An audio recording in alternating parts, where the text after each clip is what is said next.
क्या आप जानते हो कि अगर दो टीनेजर्स प्यार में हो और उनकी उम्र 18 से कम हो तो इंडियन लॉ क्या कहता है? चलिए इसे समझते हैं। सबसे पहले बात करते हैं एज ऑफ कंसेंट की, यानी सहमति की उम्र। इंडिया में यह है 18 साल।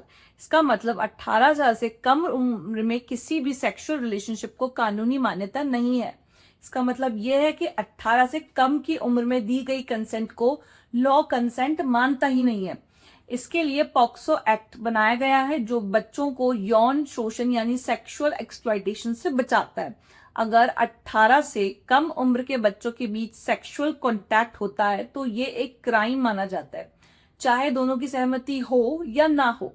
अब सवाल यह आता है कि ऐसे मामलों में दोषी कौन होगा? कानून के हिसाब से टेक्निकली दोनों नाबालिग हो तो दोनों पर मामला बन सकता है, लेकिन प्रैक्टिकल में ज्यादातर केसेस में लड़के को ही प्राइमरी अक्यूज माना जाता है।